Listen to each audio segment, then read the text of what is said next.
आपकी बाइबलों में।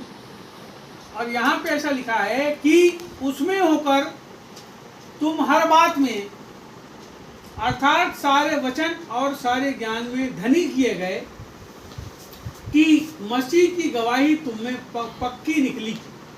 देखिए यहाँ पे 2 जगह ड्रेस लगा है, आप देखोगे 2 जगह ड्रेस, हिंदी में ऐसा लिखा है, लेकिन यदि आप यूनानी भाषा में देखोगे तो ऐसा नंबर के साथ नहीं रहती, तो पूरा लगातार जैसे चिट्ठी लिखते हैं किसी को वैसा लिखा है, लेकिन हमको पढ़ने में आसानी हो करके ऐसा बना है। ठीक है, आमा कामा कुछ नहीं रहता होगा, लेकिन यहाँ सब चीज़ है, क्योंकि हिंदी भाषा में और उस भाषा में फर्क है।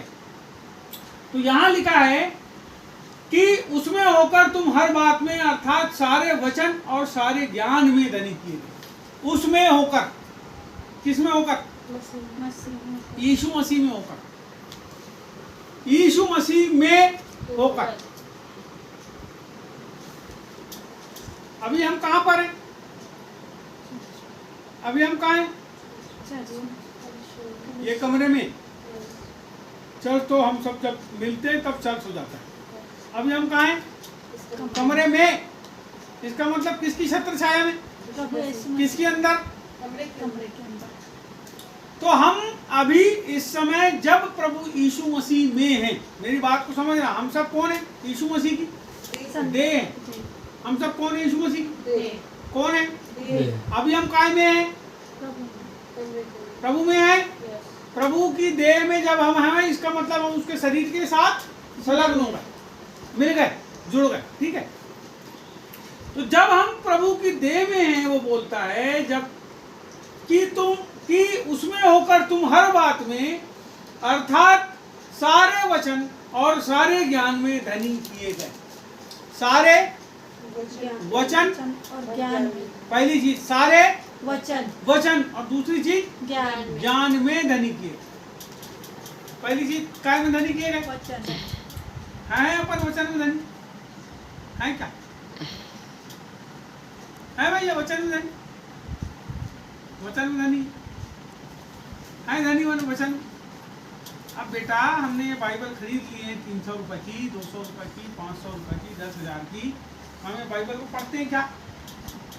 ये बाइबल हमको पता है क्या? हम कभी इसके बारे में जानकारी लेते हैं क्या? हम कभी इसमें से प्रभु से प्रार्थना करके पढ़ते हैं, प्रभु अपनी बात को हमको सिखाओ? करते हैं ऐसा? नहीं करते। जब नहीं करते तो हम कैसे धनी हो?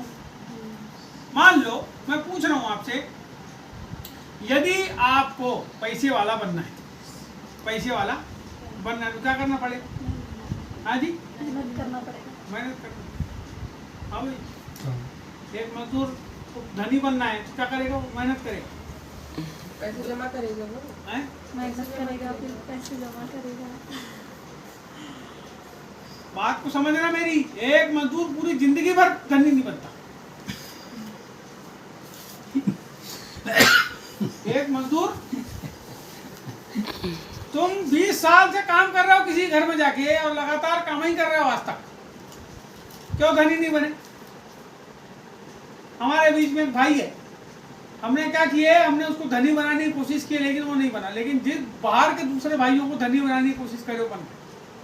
जब हमने किताब का काम चालू करे तो हमने बहुत से लोगों को बोले, भैया ये किताब लेके जाओ, इसको बेचना। यदि आपकी कैपेसिटी है कि आप 1,000 रुपये की बेचो, 2,000 की बेचो, 3,000 की बेचो, जितना आप दिन भर में बेचोगे उतना ज़्यादा पैसा आपके पास आएगा। जो कमीशन आपको मिलेगा वो आपका रहेगा। तो अगर वो उसमें संलग्न हो जाते हो भाई लोग, तो क्या हो जाते? धनी बन गए लोग। धनी किस चीज में? वचन में नहीं बने, पैसे में धनी बने। किस चीज, कैसे कैसे बने? जो बिजनेस उनको मिला, जो काम मिला, उसको जब वो करने लगे बिजनेस को, मैं मजदूरों की बात नहीं कर रहा हूँ, मजदूर लोग रोज मजदूरी करते हैं, पूरा पैसा ला के खा पी के बराबर कर देते हैं, मेरी बात को समझना। और कुछ लोग पैदा इसलिए होते हैं कि मजदूरी कर करके मर जाए। आप गरीब पैदा हो सकते हो, लेकिन गरीब मरना आपके हाथ में नहीं। आप धनी मर सकते हो। परमेश्वर ने हमको काय के लिए बनाया? काय के लिए बनाया? वो बोलता है तुम मसीह में कैसे हो गए हो? धनी हो गए। कैसे हो गए हो? धनी हो गए। धनी। परमेश्वर ने हमको गरीब होने के लिए नहीं बनाया। कई लोग बोलते हैं प्रॉस्पेरिटी का प्रचार मत करो, पैसे, प्रभु तुमको पैसे देगा ऐसा प्रचार मत करो। मैं आपको बताना चाहता हूँ, कर्म बगैर जो है वो विश्वास अधूरा है। और यदि आप काम नहीं करते तो जैसे आप विश्वास करते हो हम पैसे वाले बनेंगे, यदि काम ना करो उसके अनुसार, जिसके अनुसार आप पैसे वाले बन सकते हो, धनी बन सकते हो, यदि उसके अनुसार कर्म ना करो तो आप कभी पैसे वाले नहीं बन सकते। यदि आपको ऐसा लगता है कि आपके खीसे में, अभी देखो मेरे जेब में पूरे प्रभु के वचन के ये कागज भरे 10-20 रुपया रखिए। यदि आप चाहते हैं कागज की जगह नोट आपके पास आए तो आपको वैसे काम करना पड़ेगा, करना ही पड़ेगा आपको। यदि आप नहीं करोगे तो वो नोट आपके पास आना बंद हो जाए। हमारे घर के कमरे जो हैं वो खाली हो जाते हैं, मकान है हमारा किराए से देते हैं, जब वो खाली हो जाते हैं तो हमारे यहाँ जो बच्चे वगैरह हैं, हमारी पत्नी है, वो क्या करती है, जाके कुछ पर्चे वगैरह हैं, पोस्टर है, उसको लगा देते हैं दीवार में, कमरा खाली है। तो क्या होता है, लोग हमारे पास आते हैं, जब वो आते हैं तो पैसे भी आते हैं। आप जब काम करोगे, जब लोगों को अपनी तरफ आकर्षित करने की कोशिश करोगे तो आप कैसे हो जाओगे, धनी। अब ये बात हो गई पैसे की, ये संसार में जो आप काम कर रहे हैं ये बात उसकी हो गई। लेकिन अभी यहाँ पर प्रभु का वचन क्या बोलता है, तुम वचन में धनी किए गए। काय में धनी किए गए? वचन में किए गए। इसका मतलब आप ऑलरेडी धनी हो कि नहीं हो? बोल रहा है ना वो। लेकिन आप यदि अपने अंदर झांको तो आपके अंदर वो धन नहीं है। क्यों नहीं है? क्योंकि आप उसको अपने अंदर जमा करना भूल गए। जमा करना भूल गए।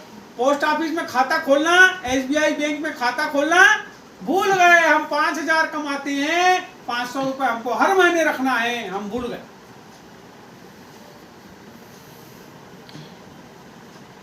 ना हमने आपसे कभी दान मांगे, ना दसवांश मांगे। तो जो दान दसवांश का मतलब 10वां हिस्सा, यदि आप अपनी कमाई का 10वां हिस्सा निकाल करके यदि जमा करो तो धीरे धीरे आप उस पैसे से पैसे वाले भी। लेकिन आप चूंकि जमा नहीं करते, आप फिजूल खर्ची में उड़ाते हो, जो आपको नहीं खरीदना है, जब आप उसको जबरदस्ती खरीद के अपने घर में भरते हो तो आप कैसे हो जाते हो, बोलो गरीब। पैसे खाली, बटुआ खाली, ला लो कचरा खरीद के अपने घर में लाके भर दो, तुम्हारे पास सामान बहुत हो जाएगा। लेकिन आज आप मेरे ऑफिस में जाओगे, किताब भरी है, बाइबल ही बाइबल। अब बहुत सारी किताब, बहुत सारी बाइबल है हमारे पास। हमने किस चीज को चाहे, हमने चाहे प्रभु का वचन फैले तो हम किताब छापते, खरीदते जाते हैं, लाते जाते हैं, खरीदते जाते हैं, लाते जाते, तो हमारे पास क्या फैल गया, किताब हो गई, बहुत सी किताब हो गई। और हम सोचते हैं कि खूब सारे पैसे आए, सामान खत्म होता जाए तो सामान भी खत्म होता, पैसे भी आते। उसी प्रकार से जब आप कोई खजाना बनाते हो, अपने हृदय को प्रभु के लिए खजाना बनाते हो, क्योंकि धनी हो गए तो धन कहाँ रहेगा, आपके पास रहेगा। यदि आप प्रभु में धनी हो गए तो धन कहाँ रहेगा। अभी रवि सैमसन के पास 10,000 रुपए हैं तो खीसे में चुपचाप यहाँ पे रखता है, जिससे किसी को दिखे मत। क्यों? इसके पास पैसे तो कोई को नहीं बताती, चुपचाप रख लेती पैसे। कोई बताता है? नहीं बताता। अपने पैसे कोई नहीं बताता, ये बताता मैं गरीब। पैसे चुपचाप क्या करते हो अपने पास। आपका खजाना, हर आदमी ऐसे ही है, कोई भी आदमी रहे, कोई नहीं बताता मेरे पास रियल में कितने पैसे। जब भी कोई आएगा उसके पास उधार मांगने तो बोलता है नहीं भैया मेरे पास पैसे नहीं है, क्योंकि पता है कोई उधार मांग के ले जाएगा तो वापसी नहीं करेगा, तो उसको दूसरी बार। लेकिन यहाँ प्रभु के में धनी होने का मतलब कुछ और है। प्रभु में धनी होने का मतलब है अपने जीवन में परमेश्वर के वचन को भरना और भरना और भरना, भर लेना प्रभु के वचन से। तो वचन में आप क्या हो जाओगे, धनी। और जब आपके अंदर वचन रहेगा तो आपके अंदर से क्या निकलेगा, जब आपके अंदर वचन रहेगा तो आपके अंदर क्या निकलेगा, वचन निकलेगा। लेकिन जब क्रोध रहेगा तो गाली निकलेगी। दोनों बात में फर्क है, थोड़ा बात समझना। जब आप केवल प्रभु में बने रहोगे, वचन में बने रहोगे तो वचन निकलेगा। लेकिन जब कोई आपको गुस्सा कर देगा तो क्या निकलेगा, निकलेगी गाली, निकलेगा। उसको ऐसा लगता है, छोटे छोटे बाल बच्चे रहते हैं घर में, आदमी क्या करता है, बता पीटता है, बदला करते हैं, है ना। बहुत प्यारी सुंदर कोमल सी हमारी बच्ची रहती है, उसको भी हम क्या करते हैं, एक थप्पड़ मारते हैं। देखिए मारती है अपनी लड़की को, तो बताइए आप समझ रहे हैं बात। तो हम लोग जो हैं इस संसार के अंदर जब हम जीवन जीते हैं तो प्रभु ने केवल इस थोड़े से समय के लिए जो हम संसार में हैं केवल इसलिए नहीं रखा है, इसलिए भी रखा है कि हम प्रैक्टिस करें। कहीं हम गलत हैं तो हम कैसे हो जाए, सही सुधर जाए। यदि हम गलत हैं तो सुधरना है। देखो यहाँ पे फिर से पढ़ेंगे, क्योंकि हर एक व्यक्ति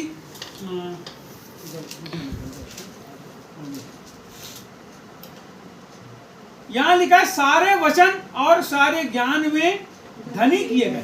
सारे वचन, तो आपको वचन को क्या करना पड़ेगा, अपने अंदर भंडार करना पड़ेगा। दूसरी बात बोलता है सारे ज्ञान में धनी किए गए। कैसे ज्ञान में, सारे ज्ञान में, 2-4 प्रकार का ज्ञान नहीं, कितने प्रकार, सारे सारे। इसका मतलब यह हुआ, सारे ज्ञान का मतलब इस विश्व के अंदर कितने प्रकार के ज्ञान, सब में आप हो धनी हो क्या जी। इसका मतलब परमेश्वर ने हमको धनी किया है, लेकिन हमको धनी होने के लिए उस क्षेत्र में कार्य करना पड़ेगा। यदि कोई मसीह यीशु में है और सोचता है मैं सक्सेस नहीं हो रहा हूँ कोई काम में, मैं आगे नहीं बढ़ पा रहा हूँ किसी काम में, इसका मतलब कहीं ना कहीं वो सीखने में कैसा है, सीखने में कैसा है, कमजोर, डाउन है, कमजोर है। उसको सीखना पड़ेगा। जब वो सीखेगा तो धनी हो जाएगा, उस काम में आगे बढ़ जाएगा। तो परमेश्वर ने हमको सारे ज्ञान में और वचन में क्या किया है, धनी किया है कि मसीह की गवाही तुम्हें पक्की है। मसीह की गवाही, परमेश्वर यदि हमको धन देता है, रुपए, संसार का रुपया, यदि परमेश्वर हमको वचन देता है, यदि परमेश्वर हमको ज्ञान देता है, तो क्यों देता है कि उसकी गवाही हमें कैसी निकले, पक्की निकले। हमको क्या बनना है जी, अच्छा ये बताओ, जितने भी ज्ञान है, जितने भी प्रकार के ज्ञान, उसका स्रोत कौन है, सारे ज्ञान का स्रोत कौन है, पवित्र आत्मा है कि नहीं। हम लोग कौन है, पवित्र आत्मा के हम पवित्र आत्मा के मंदिर है। कौन है मंदिर, हमारे अंदर कौन रहता है, पवित्र आत्मा, तुम परमेश्वर के मंदिर, और परमेश्वर का आत्मा कहाँ रहता है, मंदिर में। अब ये बताओ ज्ञान का स्रोत कहाँ है, ज्ञान का स्रोत कहाँ है, और पवित्र आत्मा कहाँ है, हमारे अंदर। तो आपके अंदर ज्ञान हुआ कि नहीं। आप देखो, मैं आपको एक अच्छी घटना बताता हूँ, इंजीनियरिंग घटना है। ये किरनापुर के पास वो लड़का रहता था, तो मैंने आया, उसने बहुत अच्छी गवाही दी। मैं आपको बताता हूँ, खूब प्रार्थनाशील लड़का और बाइबल को बहुत अच्छे से जानने वाला, खूब प्रार्थना, इंजीनियरिंग में उसके बिल्कुल टॉप रहता था, पढ़ता था। तो वो कुछ पेपर उसके अच्छे से नहीं हो पाए, नहीं पढ़ाई कर पाया, वो प्रार्थना में रह गया। तो प्रभु से उसने बहुत लोगों के प्रार्थना किया, प्रभु मैं नहीं पढ़ पाया, प्रभु मैं क्या करूं, प्रभु तू बता परमेश्वर में कैसे परीक्षा दूं। क्या हुआ पता है आपको, वो लड़का बताता है कि जब मैं परीक्षा देने के लिए गया और जब मैं पेपर के प्रश्नों को जब मैंने पढ़ा तो उसके उत्तर मेरी आंख में दिखते थे, उसके उत्तर लिखे हुए मेरी आंख में दिखते थे, और मैं उसको लिखता चलेगा। और आपको पता है वो लड़का अच्छे नंबर थे, पास हो गए, जबकि वो फेल। कौन है ज्ञान का स्रोत, हमारी सहायता कौन करता है। कई बार हम फंस जाते हैं किसी जगह, हमारी गाड़ी खराब हो जाती है, हम कोई मैकेनिक नहीं है, लेकिन क्या पता अचानक से कोई चीज परमेश्वर के आत्मा के द्वारा हमारा मन के अंदर आती है, ऐसा करके तो देख, और हम करते हैं और क्या हो जाता है, चालू हो जाता है। कई बार हम पैसे के अभाव में पड़ जाते हैं, परमेश्वर अचानक से रास्ता बताता है, ऐसा करके तो देख, क्या होता है, रास्ता खुल जाता है। और यदि हम प्रभु में नहीं रहते तो वो आने वाला पैसा भी क्या होता है, रुक जाता है, वो आने वाला खतरा और बढ़ जाता है। तो हमारे अंदर कौन है, परमेश्वर का आत्मा। क्यों रहता है कि हमारे द्वारा उसकी गवाही लोगों के जीवन पे प्रकट हो जी। यदि आप प्रभु में हो तो गवाही आपके पास होना चाहिए। पहले हम लोग चर्च में जाते थे तो कुछ ऐसे लोग थे जो हर बार गवाही बताते थे।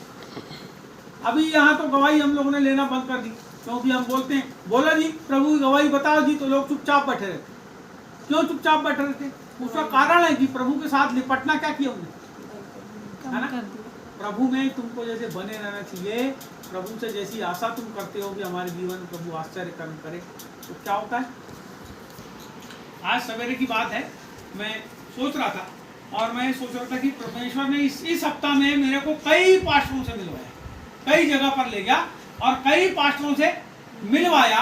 और क्यों मिलवाया, परमेश्वर क्या चाहता है, तो मैंने ऐसा सोचा, मैं अपने बारे में ऐसा सोच रहा था कि मेरे को परमेश्वर ने भले काम करने के लिए लिखा है ना बाइबल में, तुम भले काम करने के लिए सजेगा। आपके जीवन से क्या लाभ हो रहा है जी किसी दूसरे आदमी को? फिर मैंने बोला मैं तो प्रभु के साहित्य को बनाता हूँ, मैं तो बेचता हूँ, उससे क्या लाभ है? तब मेरे को ये समझ में आया कि उसको बनाने से जो, जैसे एक कोई कपड़ा फैक्ट्री वाला कपड़ा बनाता है ना, तो क्या करता है, सील लगा, कपड़ा फैक्ट्री वाला कपड़ा बनाता है तो उसको बेचता है किसके लिए? संसार के लोगों के लिए बेचता है, जिससे लोग कपड़ा पहन के घूमे। परमेश्वर ने भी क्या किया, एक खाल से आदमी को कपड़ा बना के पहनाया ना, जानवर की खाल पहनाया है ना, जब पाप किया आदमी, जब नंगा हो गया तो यहाँ पे हम क्या करते हैं, अब मैं अपने बारे में सोच रहा हूँ, तो मैं क्या सोच रहा हूँ, किताब में बनाता हूँ, किताब से मेरा, मैं 1000 किताब बना लूँ, मेरा कोई लाभ है क्या? किसके लिए बना रहा हूँ? प्रभु के लोगों के लिए बना रहा है कि प्रभु के लोगों को क्या मिले, ज्ञान मिले, बुद्धि मिले, समझ मिले, प्रचार की सामग्री मिले, जिससे परमेश्वर का काम और ज्यादा। तो हम भले कामों के लिए सजे गए हैं, परमेश्वर ने हमको भले कामों के लिए सजाया और हमको क्या किया है, धनी किया। क्या किया भैया, धनी किया। तो हम यदि धनी है तो हमारे अंदर से परमेश्वर का धन दिखाई देना चाहिए। आगे बोल रहा है ये, यहाँ तक कि किसी वरदान में तुम्हें घटी नहीं, यहाँ तक कि किसी वरदान में तुम्हें घटी नहीं। कई बार हम सोचते हैं कि हमारे पास फलाना वरदान नहीं है, ढिमका वरदान नहीं है, अरे हमारे पास चंगाई का वरदान रहता तो ऐसा होता। मैं आपसे बोलना चाहता हूँ कि घटी तो आपके पास किसी चीज की नहीं है, लेकिन आप उस चीज को अपने जीवन से प्रकट करना क्या होगा, भूल गए। आपको पता नहीं कैसे प्रकट करना, तो पता करने के लिए आपको प्रार्थना करना पड़ेगा, परमेश्वर की संगति में आपको बने रहना पड़ेगा, परमेश्वर की उपस्थिति में आपको बना रहना पड़ेगा। जब आप ऐसा करेंगे तो आपके जीवन से वरदान भी प्रकट, आपको किसी चीज की घटी नहीं है। आप लोग बार बार सोचते हो हमको घटी है, हमको घटी है, हमको घटी। आपको पता है पूरे संसार की सब चीज को बनाने वाला परमेश्वर जो है वो किसके द्वारा बनाया, उसने वचन के द्वारा बनाया। पवित्र आत्मा जो है वो गहरे जल के ऊपर क्या होता था, मंडराता था। परमेश्वर का आत्मा वो आके कहाँ पे मंडरा रहा है, तुम्हारे जीवन में मंडरा रहा है, तुम्हारे अंदर रह रहा है। वो कोई चीज की घटी आपको नहीं होने देगा, लेकिन आपको भी अपनी जीवन में उसकी घटी को महसूस नहीं होना पड़ेगा, आपको उसको महसूस करते रहना पड़ेगा। अपने जीवन में परमेश्वर की घटी को मत आने दो। यदि आप परमेश्वर को अपने जीवन में बढ़ाओगे तो सारी दूसरी चीजों की घटी आपके जीवन से दूर हो जाएगी। इस बात को आप ध्यान रखें, आप अपनी प्रार्थना में याद रखें, आप अपनी सब बातों में ध्यान रखें कि हमारे जीवन से ये चीजें यदि कम हो रही है या ऐसी समस्या आ रही है, तो आप प्रभु के पास घुटने टेक के बैठ जाओ, परमेश्वर की ओर से आपको उत्तर मिलेगा। अंतिम बात है यहाँ पे, आगे बोल रहा है, और तुम हमारे प्रभु यीशु मसीह के प्रकट होने की बात जो होते रहो। देखो जी, परमेश्वर यदि आपके अंदर है तो क्यों है, कि वो आपको जब समय आए, प्रभु के आने का, प्रकट होने का जब समय आए, तो वो तुमको क्या करे, अपने साथ लेके जाए। हाँ, सगाई हो जाती, सगाई होती है ना लड़का लड़की की, तो क्या करते, एक दूसरे की अंगूठी पहनाते ना, सगाई। तो आपकी सगाई प्रभु के साथ हो गई। निशानी क्या है आपके पास, हाँ जी, पवित्र आत्मा है। हाँ, आपके पास जो पवित्र आत्मा है वही निशानी है कि प्रभु के साथ आपकी सगाई।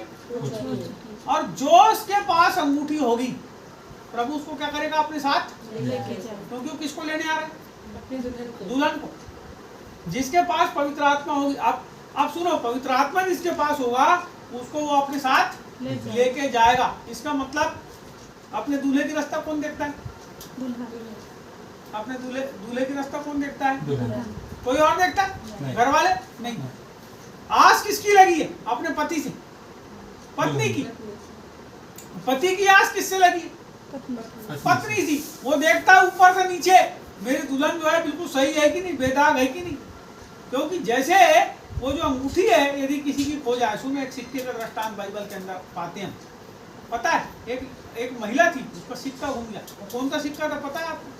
जो दुल्हन जब बनती है यहूदी लड़कियां, तो वो सिर में जो है ना ऐसा पहनती है, तो उसमें एक सिक्का होता है। क्या होता है? सिक्का। वो सिक्के लगे रहते, मैं आपको फोटो दिखाऊंगा, मेरा इंसाइक्लोपीडिया है, उसमें मैंने उसकी फोटो डाला, उसको देखना आप खोल के। तो वहां पे सिक्के होते हैं, ऐसे सिक्के पहनती हो। उसका सिक्का यदि खो जाता है तो फिर बहुत मुश्किल हो जाती है, तो दूल्हे को ले जाने में उसको बहुत दिक्कत हो जाती है, वो उसको संभाल के रखना पड़ता है। तो वो जो सिक्का है एक भी खो गया उसमें से, उसकी जो पोशाक है उसमें से, तो वो दिक्कत हो जाती है। वो सिक्के को उसको रखना ही पड़ता है, इसीलिए उसने क्या करी, दिया जलाई और सिक्के को ढूंढी। मैं आपको बताना चाहता हूँ, आपके जीवन से पवित्र आत्मा का अभाव नहीं होना चाहिए, वो आपके अंदर हर समय रहना चाहिए, क्योंकि जब प्रभु आएगा तो आपको अपने साथ ले जाएगा। आपको हर चीजों से परिपूर्ण परमेश्वर करता है, अपनी दुल्हन को हर चीजों की व्यवस्था करता है, आपके लिए हर प्रकार की बात करता है, लेकिन कब? जब आप उसमें बने रहते हो तब। आगे यहाँ पे हम एक अंतिम बात को देखेंगे और इसको खत्म करेंगे। छोटा सा संदेश है और अंतिम बात है, वह तुम्हें अंत तक दृढ़ भी करेगा कि तुम हमारे प्रभु यीशु के दिन में निर्दोष ठहरो। क्या करेगा? वह तुम्हें दृढ़, दृढ़ का मतलब क्या? मजबूत। वो तुम्हें दृढ़ करेगा, मजबूत करेगा कि अंत के दिनों में क्या करेगा? वो तुमको अपने आने वाले समय में, देख फिर से पढ़ेंगे, वह तुम्हें अंत तक दृढ़ भी करेगा कि तुम हमारे प्रभु यीशु मसीह के दिन में निर्दोष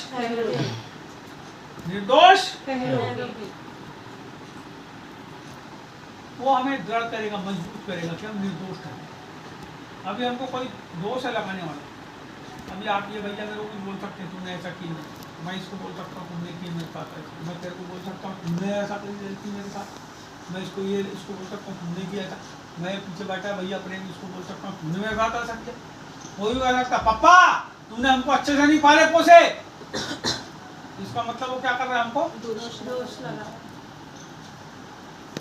हम लोग रोज एक दूसरे के ऊपर क्या लगाते हैं, लेकिन प्रभु लगा रहा है कि दोस्त नहीं। वो कहता है कि मैं तुमको कैसा करूंगा? अरे वो अरे बड़ा सुंदर वचन है जी। वो बोलता है वह तुम्हें अंत तक दृढ़ भी करेगा, मजबूत करेगा तुम्हें। क्यों मजबूत करेगा? कि तुम्हारे ऊपर कोई दोष ना पाया जाए, तुम निर्दोष है। कितना सुंदर वचन है। हमारे ऊपर लोग दोष लगा रहे हैं, दोष लगा रहे हैं, दोष लगा रहे हैं, दोष लगा रहे हैं, लेकिन वो हमको क्या कर रहा है? निर्दोष बना। पवित्र आत्मा हमको दिया है। क्यों? कि हम निर्दोष ठहरे उसके आने के दिन तक। वो हमको ठहराएगा निर्दोष। यदि कोई हमको दोषी ठहरा रहा है तो हमारे काम के कारण दोषी ठहरा सकता है, लेकिन जब वो आएगा तो बाइबल कहती है एक आग प्रकट होगी और उस आग में वो हमको परखेगा, और जो काम होंगे हमारे क्या होंगे? खराब काम होंगे, क्या होंगे? हम आप जलते जलते बच जाएंगे। इसी के आगे आप पढ़ोगे चौथे अध्याय। तो हम लोगों को परमेश्वर निर्दोष ठहराने के लिए आ रहा है। क्यों? तो और हमको क्या किया है? सब बातों में धनी किया, सब बातों में, सब ज्ञान में धनी किया। कोई चीज की घटी हमको समझे बात? आप बात समझ आई? तो परमेश्वर में हमको बने रहना है। हम उसकी देह हैं, हम उसकी आत्मा में अब आके जोड़ रहे, हमारी आत्मा। तो हम उसके पुत्र बन गए, परमेश्वर पर विश्वास करने के द्वारा उसके बेटा बेटी बन गए। अब उसके अनुसार हम जीवन जिए। यदि किसी चीज की घटी है, बाइबल में ऐसा लिखा है, सुनिए आपको अंतिम बात बता देता हूँ। यदि किसी को किसी चीज की घटी है, किसी को बुद्धि की घटी है, किसी को ज्ञान की घटी है, किसी चीज की घटी है, तो क्या करे? परमेश्वर से मांगे। परमेश्वर उसको क्या करेगा? देगा। बोलो यीशु प्रभु जय। बोलो यीशु प्रभु जय। आइए धन्यवाद धन्यवाद धन्यवाद। देखिए प्रभु